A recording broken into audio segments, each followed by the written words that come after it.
Hello friends. दोस्तों आज की इस वीडियो में हम लोग पढ़ने जा रहे हैं टेस्टिंग ऑफ ट्रांसफार्मर। दोस्तों कि ये जो हम लोग पढ़ रहे हैं ये हमारा IMRE सब्जेक्ट है, जो कि हमारा पॉलीटेक्निक में इलेक्ट्रिकल ब्रांच में 6 सेमेस्टर में। ठीक है ना दोस्तों। तो सबसे पहले हम लोग बात करेंगे, ये जो हमारा सेकंड चैप्टर चल रहा है, इसके पहले जो फर्स्ट चैप्टर है वो हमने कंप्लीट कर दिया था। और जो कुछ भी यहाँ पर आपको बताया जा रहा है, लेक्चर्स प्रोवाइड किए जा रहे हैं, वो सारे के सारे न्यू सिलेबस के अकॉर्डिंग ही हैं। ठीक है ना दोस्तों। तो इसके पहले हम लोगों ने जैसे कि testing of DC motor, testing of induction motor, ये सारा का सारा हम लोगों ने कवर कर लिया। अगर आपने नहीं देखा है तो प्लेलिस्ट बनी हुई है, प्लीज़ वहाँ जाके देख लीजिए चैनल पे।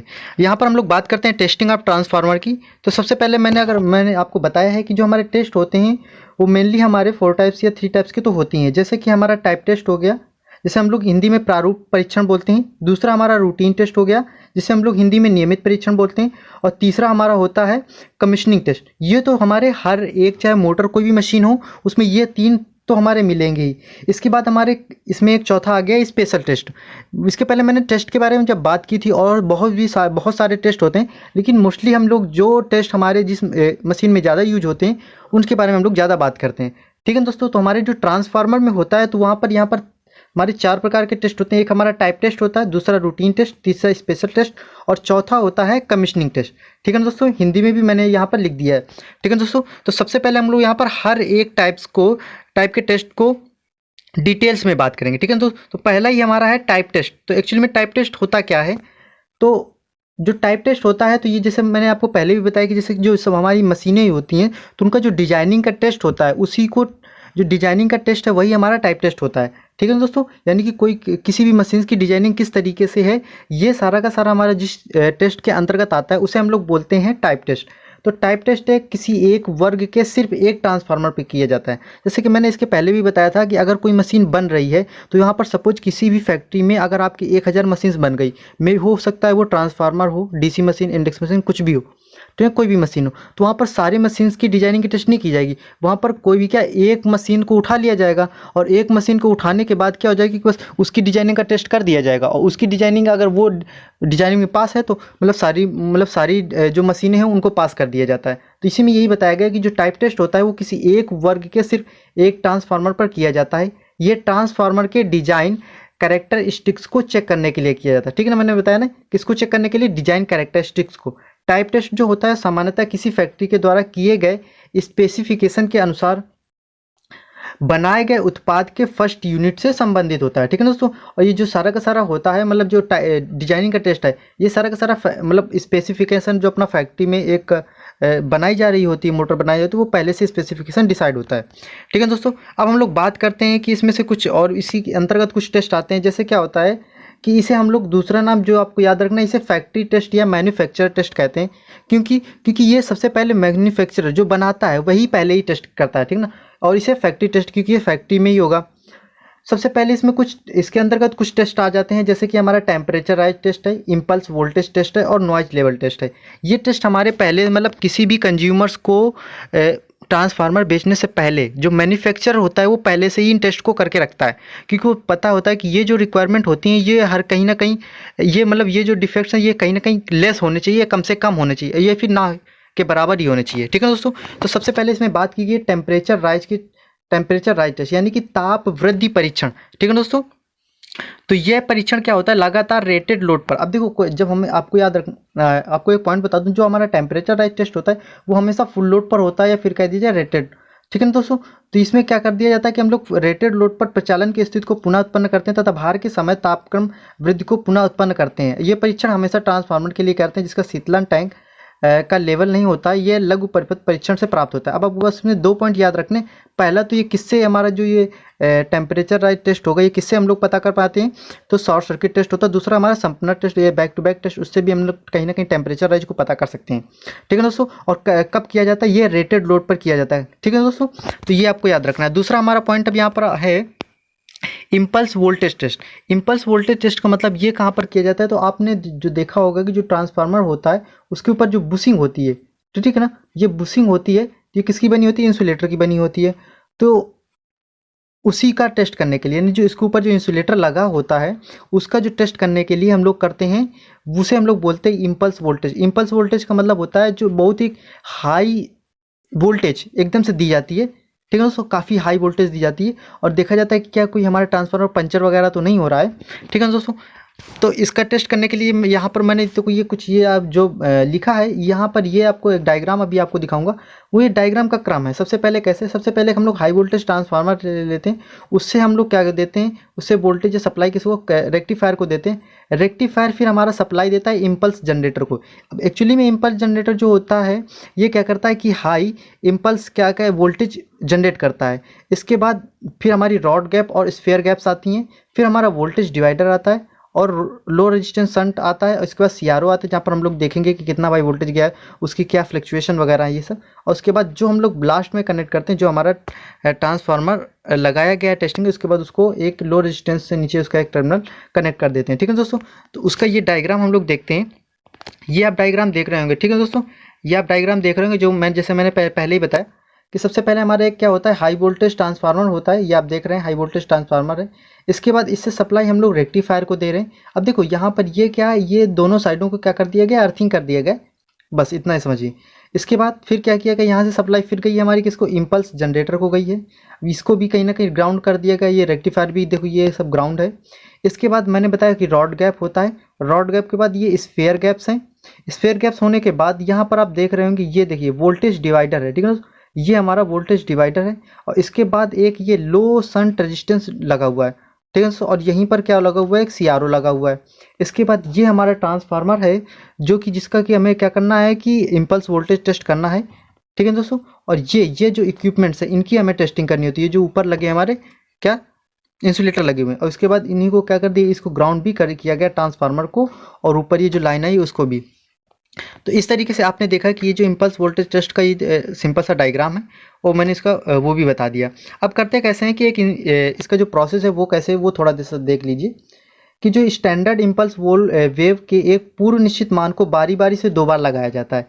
देखो इसमें 2 बार क्या है, बहुत ही हाई वोल्टेज तो उसको कंटिन्यूस नहीं दी जाती है। जो हमारी वोल्टेज हाई इम्पल्स की वो एक मतलब 2 बार मतलब एक निश्चित मान में दी जाती है।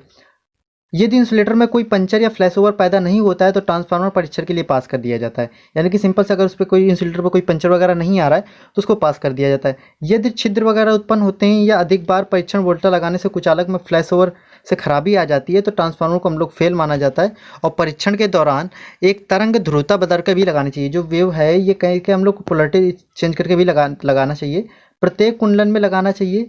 और आवेग बोलता तरंग को इम्पल्स वोल्टेज जनरेटर में भी द्वारा उत्पन्न करते हैं। किसके द्वारा उत्पन्न करते हैं, ये मैंने पहले भी बताया कि इम्पल्स वोल्टेज जनरेटर के द्वारा। ठीक है दोस्तों, अब हम लोग बात करते हैं नॉइज लेवल टेस्ट की। तो नो लोड या लोड की स्थिति में जो ट्रांसफार्मर से जो हमिंग साउंड आती है उसे ही हम लोग क्या बोलते हैं, ट्रांसफार्मर का नॉइज बोलते हैं। और ये कैसे उत्पन्न होता है, जो हमारी कोर होती है ट्रांसफार्मर के, उसमें चुंबकीय बलों के कारण जो कोर की जो पत्तियाँ होती है, लैमिनेशन होती है, वो क्या करती है, वाइब्रेशन करती हैं। ठीक है दोस्तों, कारण क्या होते हैं, चुंबकीय अवरोध जिसे हम लोग मैग्नेटोस्ट्रिक्शन बोलते हैं। और कोर की पत्तियों से उत्पन्न यांत्रिक कंपन है जो कि चेपिंग के कसम, यानी कि अगर हमारी कोर ढीली वगैरह है तो भी उससे कहीं ना कहीं ये ज़्यादा साउंड नॉइज आती है। ठीक है दोस्तों, इसके बाद हम लोग बात करते हैं कि इसको कम कैसे, ये इसको नापते कैसे हैं। तो इसको जो हमारी जो नॉइज है, तो शोर स्तर सूचक यानी कि नॉइज लेवल डिटेक्टर या फिर नॉइज सेंसर आज से क्या करते हैं, डेसीबल में परीक्षण किया जाता है। ये आपको याद रखना है, सबसे मोस्ट इंपॉर्टेंट ये जो लाइन लिखी हुई है। ठीक है दोस्तों, कि हम लोग किस में इसके मापते हैं, नॉइज लेवल इंडिकेटर से या फिर नॉइज सेंसर से, और किस में, डेसीबल में। इसके बाद हम लोग बात करते हैं रूटीन टेस्ट की। तो रूटीन टेस्ट का मैंने बताया था कि जब हमारा कोई वर्क करने लगता है ट्रांसफार्मर, तो उस रूटीन में क्या क्या हो सकता है, जैसे उसकी वाइंडिंग जल सकती है, पोलैरिटी वगैरह, ये बहुत सारी टर्मिनल्स वगैरह। तो ये सब सारे के सारे हमारे किस में आते हैं, रूटीन टेस्ट में आते हैं। तो रूटीन टेस्ट के अंतर्गत प्रत्येक ट्रांसफार्मर में इसे फैक्ट्री से निकलने के पूर्व परीक्षण कर लिया जाता है ताकि ये सुनिश्चित कर लें कि ये उचित निर्देश के अनुसार है कि नहीं है। ठीक है दोस्तों, अब जो रूटीन टेस्ट होता है इसमें क्या क्या हम लोग चेक करते हैं। देखिए दोस्तों, ये जो आप कहीं ना कहीं लेक्चर देख रहे हैं, ऐसा कहीं पर भी आपको पूरी यूट्यूब पे सर्च कर लीजिए। और ये आपके फर्दर स्टडीज़ के लिए भी कहीं ना कहीं जब आगे आप, और आपके नॉलेज दोनों के लिए और सेमेस्टर एग्जाम्स के लिए तो इंपॉर्टेंट है ही है। ठीक है, तो वीडियो को प्लीज़ आप पूरा देखिएगा, क्योंकि आपको सारी चीज़ें तो नहीं याद रहने वाली, लेकिन अगर आप सही तरीके से देखेंगे तो मैं इतना गारंटी करता हूँ कि आपको 70 to 80% जरूर रिटेन कर पाएँ। ठीक है दोस्तों, तो सबसे पहले हम लोग बात करते हैं यहाँ पर रेशियो एंड पोलैरिटी टेस्ट की। दूसरा हमारा यहाँ पर है शॉर्ट सर्किट टेस्ट और लोड टेस्ट। तीसरा हमारा है इंसुलेशन रेजिस्टेंस टेस्ट। चौथा है वाइंडिंग रेजिस्टेंस टेस्ट। फिर हमारा पाँचवा है नो लोड और ओपन सर्किट टेस्ट, छठवां हमारा है हाई वोल्टेज टेस्ट और सातवां है बैक टू बैक टेस्ट, इसे हम लोग संपनर टेस्ट भी बोलते हैं। अब इसके बाद पहला हमारा जो आता है रेशियो एंड पोलैरिटी टेस्ट, यानी कि ट्रांसफार्मर की जो पोलैरिटी उसको भी चेक करना बहुत ही मोस्ट इंपॉर्टेंट रहता है। अब उसको कैसे चेक किया जाता है ये इसमें हम लोग यह थ्योरी पे बात करेंगे और उसका डायग्राम भी देखें। तो जो हमारा रेशियो टेस्ट होती है उसको हम लोग लो वोल्टेज में जो हमारी उसके ट्रांसफार्मर की जो सेकेंडरी वाइंडिंग कंपेरिजन करते हैं, किससे करते हैं, करने के बाद दोनों वोल्ट क्या होगी V1 वोल्टेज होगी और इस तरह वोल्टेज V1 होगी। अगर क्या करते हैं कि जब हमने यहाँ पर ये लगाया और यहाँ पर देखा अपने माइनस पोलैरिटी ये प्लस पोलैरिटी और इस तरफ का भी देखो ये माइनस पोलैरिटी है और इस तरफ भी क्या है प्लस, तो देख रहे हैं कि आप पोलैरिटी दोनों इस तरफ तो दोनों सेम है। तो यहाँ पर क्या होगी देखिए यहाँ पर अगर हमारी पोलैरिटी कैसी है इसको हम लोग चेक कर रहे हैं ना, और यहाँ पर आप देखिए कि इस तरफ की देखिए माइनस है, यहाँ पर प्लस है और प्लस है तो माइनस है। तो यहाँ पर जो पर ये रीडिंग क्या दोनों तरफ की है जो V1 और V2 जुड़ रहे हैं और यहाँ पर ये V1 और V2 घट रहे हैं। तो ये कैसे होता है, तो देखिए सबसे पहले इसमें होता है सीरीज कनेक्शन।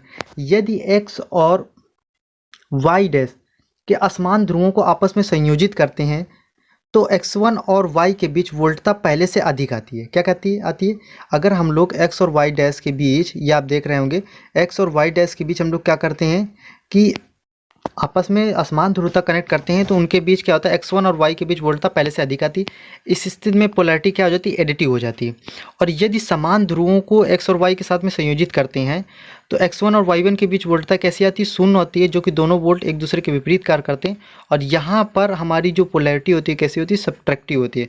सिंपल सा इतना समझ लीजिए, ठीक है दोस्तों। यानी कि अगर हमारी पोलैरिटी एक यानी वोल्टेज एक दूसरे के विपरीत आ रहे हैं तो V1 माइनस V2, अब आप देखेंगे अगर दोनों विपरीत आ रहे हैं तो ये दोनों के एक दूसरे को कैंसिल करके कितना आएगा, यहाँ पर 0 आंसर, लेकिन यहाँ पर कुछ ना कुछ आ जाएगा, ठीक है। तो ये हमारी कैसी है, ये हमारी सब्ट्रैक्टिव पोलैरिटी है और वहाँ पर हमारी कैसी पोलैरिटी है, एडिटिव पोलैरिटी, जिसमें हमारी ये वोल्टेज ज़्यादा आ रहा है, ठीक है दोस्तों। अब हम लोग बात करते हैं शॉर्ट सर्किट या लोड टेस्ट की। तो सिंपल से समझिए ये आपका जैसे ट्रांसफार्मर है तो देखिए इसका जो डायग्राम एक दूसरा भी ऐसे भी आपने पढ़ा होगा ऐसे करके, वो भी डायग्राम गलत नहीं है। यहाँ पर वोल्ट मीटर लगा होता है फिर ये ऐसे, तो वो सिंगल के लिए होता है। जो हमारा सिंगल फेज ट्रांसफार्मर होता है वो उसके लिए होता है, ये 3 फेज के लिए। तो यहाँ पर आप देख सकते हैं कि ये हमारा क्या है कि ये हमारी प्राइमरी साइड है और ये हमारी सेकेंडरी साइड है ट्रांसफार्मर। तो हमने सेकेंडरी साइड को क्या कर दिया, शॉर्ट सर्किट कर दिया, ये देखिए। और इसके बाद हमने यहाँ पर देखो इसके दोनों ये इन दो फेज में हमने वोल्ट मीटर लगा दिया है, इन दो फेजों के बीच वोल्ट मीटर, इन दो फेजों के बीच। और इसके बाद हम लोग क्योंकि हमें पता है कि स्टार में क्या होता है, करंट सेम होती है, तो हमने केवल एक में क्या लगा दिया, एमीटर को लगा दिया है। इसके बाद अब यहाँ पर बात करते हैं कि ये परीक्षण जो होता है वो लोड, भार हानि और ट्रांसफार्मर की इम्पीडेंस देता है। ये आपको याद रखना है कि क्या जो लोड पे लॉसेस होते हैं उनको भी बता देता है और जो ट्रांसफार्मर की जो इम्पीडेंस उसको भी बता देता है। परीक्षण में लो वोल्टेज तरफ के टर्मिनल को कॉपर जंपर के साथ शॉर्ट सर्किट करते हैं। यानी कि आप देख रहे होंगे जो सेकेंडरी साइड पे हम लोग शॉर्ट सर्किट कर रहे हैं किसके द्वारा, कॉपर जंपर के थ्रू हम लोग शॉर्ट सर्किट कर रहे हैं। लघु प्रपत्र परीक्षण से हमें क्या क्या सूचना मिलती है, आपको ये याद रखना है बस कि एक तो हमें ये पता चल जाता है कि जो वाइंडिंग है उसके चालकों का जो कंडक्टर्स है उनका कहीं रॉन्ग तो ट्रांसपोजिशन तो नहीं, ठीक है ना। यानी कि सिंपल से जैसे आर वाई बी होता है तो कहीं तो ऐसा तो नहीं है कि आर बी वाई ऐसा हो। इसके बाद समांतर कुंडलों को चालन का टूटना, यानी कि अगर कोई चालक टूटा है वाइंडिंग का तो उससे भी पता चल जाता है। गलत अनुप्रस्थ का कुचालक उपयोग में लाना, ये भी पता कर सकते हैं। और अनुचित संपर्क यानी कि प्रॉपर कांटेक्ट है कि नहीं है कंडक्टर्स का, वो भी पता कर सकते हैं, ठीक है दोस्तों। अब हम लोग तीसरी बात करते हैं विद्युत रोधन प्रतिरोध की, यानी कि जो इंसुलेशन हमारा वाइंडिंग पे लगा होता है उसका टेस्ट कैसे करते हैं, ठीक है ना। या फिर सॉरी, इसमें हम लोग बात करेंगे विद्युत रोधन की जो इंसुलेटर लगा हुआ है, हमने ट्रांसफार्मर के ऊपर देखा ना, उसका भी हम लोग टेस्ट यहाँ पर करते हैं। तो किसी विद्युत उपकरण का विद्युत रोधन प्रतिरोध उस उपकरण के चालक भाग और भू भाग के मध्य मेगा ओम में व्यक्त प्रतिरोध होता है। यानी कि जब हम किसी भी कंडक्टर, अगर कोई कंडक्टर और अर्थ है हमारी, इन दोनों के बीच अगर हम लोग नापें रेजिस्टेंस तो कम से कम मेगा ओम आना चाहिए, ठीक है दोस्तों। इसे कुचालक से अलग किए गए दो परपथ के मध्य प्रतिरोध से भी व्यक्त कर सकते हैं, इसे सीधे मेगर के द्वारा। तो आपको बस ये याद रखना कि इसको नापते किसके माध्यम से, तो इसको मेगर के द्वारा नापते हैं। यानी कि कोई भी अगर विद्युत रोधन है उसका अगर प्रतिरोध मापते हैं क्योंकि वो बहुत ज़्यादा हाई होता है तो उसको हम लोग मेगर के थ्रू ही नापते हैं, ठीक है ना दोस्तों। तो इसका ये डायग्राम बना, ये आप देख रहे होंगे कि जैसे कि ये हमारे क्या इंसुलेटर वगैरह लगे हुए हैं। तो ये देखिए एक तो इससे हम लोग कनेक्ट कर दिया और उसके बाद एक को ग्राउंड से कनेक्ट कर दिए। तो इस तरीके से ये हमारा मेगर है। ये भी देखिए आप, ये बुशिंग है ना, देखो इन बुशिंग का क्या किया जा रहा है, मेगर के थ्रू ही टेस्ट किया जा रहा है, इंसुलेशन का टेस्ट किया जा रहा है। किसी ट्रांसफार्मर के विद्युत रोधन प्रतिरोध को निम्नानुसार मापा जा सकता है। सभी कुंडलों को एक साथ और भू या भू संपर्कित टैंक के मध्य, प्रत्येक कुंडलियों को अलग अलग और भू संपर्कित टैंक के मध्य, या तो आप एक साथ करके माप सकते हैं या फिर अलग अलग भी माप सकते हैं। ये इसमें सिंपल सा बताया गया है। ठीक है दोस्तों, आप दोस्तों अगर नोट्स बनाए तो प्लीज़ आप अच्छे से नोट्स बनाइएगा। इसके बाद हम लोग बात करते हैं वाइंडिंग रेजिस्टेंस टेस्ट की। तो कुंडलन का यहाँ पर हम लोग कंडक्टर से वाइंडिंग रेजिस्टेंस की बात करते हैं, उसका जो रेजिस्टेंस है। तो कुंडलन का प्रतिरोध व्हीटस्टोन या फिर केल्विन ब्रिज के साथ नापते हैं। किसके, जो हमारा वाइंडिंग का जो रेजिस्टेंस होता है उसको हम लोग व्हीटस्टोन या फिर केल्विन ब्रिज की सहायता से नापते हैं। लो रेजिस्टेंस के मापन हेतु वोल्ट मीटर अमीटर विधि का प्रयोग किया जाता है। ये आपको याद रखना है कि लो रेजिस्टेंस होता है उसके मापन के लिए यहाँ पर किसका प्रयोग किया जाता है, वोल्ट मीटर अमीटर का प्रयोग किया जाता है। परीक्षण ट्रांसफार्मर के ठंडा होने या गर्म दोनों स्थितियों में ले सकते हैं। क्या कर सकते हैं, जो ट्रांसफार्मर का जो है इसको जो टेस्ट करने, तो चाहे हमारा ट्रांसफार्मर चाहे गर्म हो चाहे ठंडा, दोनों स्थिति में कर सकते हैं। साथ ही कुंडली एवं तेल का भी तापक्रम लेना चाहिए। यानी कि अब हम लोग बात करते हैं कि खुला परपथ परीक्षण या फिर नो लोड टेस्ट की। तो जो एक्चुअली में नो लोड टेस्ट होता है तो हमारा क्या होता है कि नो लोड टेस्ट में हमने सेकेंडरी साइड में कोई लोड कनेक्ट नहीं किया, तो इससे हम लोग क्या पता चल, इससे हम लोग आयरन या फिर कोर लॉसेस पता करते हैं। किससे क्या पता करते हैं, आयरन या फिर कोर लॉसेस। तो ट्रांसफार्मर में नो लोड टेस्ट सामान्यतः वोल्टेज एवं फ्रीक्वेंसी में हाई वोल्टेज कॉइल को खुला छोड़कर करते हैं। इनपुट पावर का मापन 2 वाट मीटर या 3 वाट मीटर मेथड से किया जाता है। निविष्ट विधि से हमें नो लोड लॉसेस मिलते हैं। नो लोड लॉसेस या नो लोड करंट के मान से हमें ट्रांसफार्मर की परफॉर्मेंस का भी पता चलता है। तो देखिए, जो हमें पता है कि जो प्राइमरी पे जो करंट फ्लो होती है आई नॉट, उसे हम तो क्या बोलते हैं, नो लोड ही करंट तो बोलते हैं। ठीक है दोस्तों, तो आप ये भी याद, तो इससे हमें क्या कहते हैं, जो ट्रांसफार्मर की जो परफॉर्मेंस है उसका पता लग जाता है। ठीक है दोस्तों, और अब हम लोग बात करते हैं हाई वोल्टेज टेस्ट की। तो इसे डायलेक्ट्रिक टेस्ट भी कहते हैं दोस्तों। इस बात का आप बहुत ही अच्छे से ध्यान रखिएगा कि जो हमारा हाई वोल्टेज टेस्ट होता है इसे हम लोग डायलेक्ट्रिक टेस्ट भी कहते हैं, या फिर शक्ति आवृत्ति वोल्टता सहन परीक्षण। ठीक है दोस्तों, इसका दूसरा नाम ये भी है, शक्ति यानी कि पावर फ्रिक्वेंसी वोल्टेज सहनता, अब इसी इंग्लिश नहीं आ रही, तो वो सहन परीक्षण। ठीक है ना, इसके कितना बियरेबल है। इस परीक्षण से हमें विद्युत रोधन की क्षमता का पता चलता है और इससे शक्ति ट्रांसफार्मर के विद्युत रोधन का स्तर भी पता चल जाता है। यानी कि जो ट्रांसफार्मर के विद्युत रोधन का जो निर्धारित स्तर है वो भी पता लग जाता है। इसके बाद हम लोग बात करते हैं कि यह परीक्षण निर्माणकारी कंपनियों में ही होता है। स्पेसिफिक टेस्ट वोल्टेज निम्नलिखित बातों पर निर्भर करता है कि ट्रांसफार्मर सूक्ष्म है कि तेल में डूबा है, ट्रांसफार्मर प्रभावी या प्रभावी भू संपर्कन प्रणाली के साथ उपयोग में लाया जा रहा है। इसके बाद हम लोग जो मोस्ट इंपॉर्टेंट लास्ट की बात करते हैं, ये हमारा है बैक टू बैक टेस्ट। ठीक है दोस्तों, इसके बाद लेवल में तो दोस्तों ये क्या होता है कि जैसे हम लोग ओपन और नो लोड टेस्ट की बात करते हैं, तो ओपन या फिर नो लोड टेस्ट में क्या होता है, कोर लॉसेस हमने बात कर ली, और लोड लॉसेस में हमने क्या कर लिया कि कॉपर लॉसेस की मतलब फाइंड आउट कर लिए। ठीक है, अब टेम्परेचर के आप लोगों ने अलग एक टेस्ट किया। तो अगर हम लोग को इन सारे टेस्टों को एक साथ करना पड़े, अगर करना हो कहीं ना कहीं, तो हम लोग किसका प्रयोग करते हैं, बैक टू बैक टेस्ट का। ठीक है दोस्तों, बैक टू बैक टेस्ट का बात। अब इसमें सबसे मोस्ट जो बातें होती है इसमें आपको ये याद रखना है, पहले इस आप डायग्राम को देखिए। ये जो आप डायग्राम देख रहे हैं, ठीक है दोस्तों, ये आप जो डायग्राम देख रहे हैं इसमें क्या क्या है। देखो सबसे पहले यहाँ तो हम लोगों ने एक ऑटो ट्रांसफार्मर यूज किया है। इसके बाद यहाँ पर हमने 2 वाट मीटर यूज किए हैं, और देखिए यहाँ पर 2 ट्रांसफार्मर, एक ट्रांसफार्मर ये है और एक ट्रांसफार्मर ये। अब ये देखो, पहले तो हमने प्राइमरी तो दोनों ट्रांसफार्मर की कैसे की, सीरीज में कनेक्ट किए, लेकिन वहीं पर हम लोगों ने जो सेकेंडरी है ये कैसे कनेक्ट किया है, ये इसको हमने कैसे कनेक्ट किया, इसको हमने पैरेलल में कनेक्ट किया है। ठीक है दोस्तों, इसका सिंपल सा मतलब ये है कि अगर हम लोग प्राइमरी में करंट दें तो सेकेंडरी में वो करंट हमें जीरो मिले। ठीक है दोस्तों, इस वजह से ऐसा होता है। तो ट्रांसफार्मर की अधिकतम ताप वृद्धि को निर्धारित करने के लिए हम लोग बैक टू बैक टेस्ट किया जाता है। छोटे ट्रांसफार्मरों को किसी उचित प्रतिबाधा के माध्यम से पूर्ण भार अवस्था में रखते हैं, परंतु भारी ट्रांसफार्मर को आसानी से उपरोक्त अवस्था में उपयोग नहीं किया जा सकता है, क्योंकि यह बहुत अधिक मात्रा में शक्ति का क्षय करता है। इसको शॉर्ट में थोड़ा सा मैं बताने की कोशिश ये करता हूँ कि जैसे जो हम लोग फुल लोड टेस्ट की बात करें, तो फुल लोड टेस्ट में क्या होता था, फुल लोड टेस्ट में हम लोग सेकेंडरी वाइंडिंग को क्या कर दिया था, शॉर्ट सर्किट कर दिया था। ठीक है, अब क्या होता है कि अगर आप किसी बहुत बड़े ट्रांसफार्मर की टेस्टिंग कर रहे हैं, फुल लोड टेस्ट कर रहे हैं, तो वहाँ पर क्या होता है कि आपको उससे कनेक्ट करना पड़ेगा, यानी कि लोड से कनेक्ट करना पड़ेगा। और बहुत सारा लोड अगर कनेक्ट करेंगे तो कहीं ना कहीं पावर को तो भी लॉस हो रहा है। तो इस वजह से यहाँ पर हम लोग को क्या करें थे, बिना बहुत हाई लोड को कनेक्ट किए हुए हम लोग यहाँ पर नो लोड, फुल लोड और टेम्परेचर राइज, ये सारे के सारे टेस्ट कर लेते हैं। इस वजह से ये बहुत ज़्यादा अच्छा टेस्ट होता है। ठीक है दोस्तों, तो बैक टू बैक इसे हम लोग दूसरा, इसका एक नाम संपनर टेस्ट भी होता है। क्या होता है, संपनर टेस्ट, आपने नाम सुना भी होगा। ठीक है दोस्तों, संपूर्ण टेस्ट होता है। ठीक है दोस्तों, तो इस तरीके से हमने देखा यहाँ पर। अब इसके बाद हम लोग बात करते हैं स्पेशल टेस्ट की और इसके कमीशनिंग टेस्ट की, तो वो हम लोग नेक्स्ट वीडियो में देखेंगे क्योंकि वीडियो बहुत ही ज़्यादा लेंदी हो जाएगा।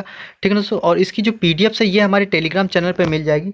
उसका जो लिंक है वो हमारे डिस्क्रिप्शन पे है, वरना आप ऐसे भी जाके टेलीग्राम पे सर्च करते हैं पॉलीटेक्निक लर्निंग 77, जो हमारे यूट्यूब चैनल का नाम है, यही हमारे टेलीग्राम चैनल का नाम है। वहाँ पर आपको पॉलीटेक्निक से अपडेटेड जो भी न्यूज़ होती है वो मिलती रहेगी रिलेवेंट। ठीक है दोस्तों, आपको बेवजह परेशान करने वाली न्यूज़ नहीं, और सारे के नोट्स पीडीएफ ये सारे के सारे हमारे टेलीग्राम चैनल पर आपको मिलते रहेंगे। ठीक है दोस्तों अगर ये वीडियो आपको थोड़ा सा भी हेल्पफुल लगे तो प्लीज़ हमारे चैनल को सब्सक्राइब कर दीजिए, जो अभी तक आप सब्सक्राइब नहीं किए हुए हैं, और वीडियो को लाइक शेयर एंड अच्छा सा वैल्यूएबल कमेंट करना ना भूलें। थैंक यू दोस्तों।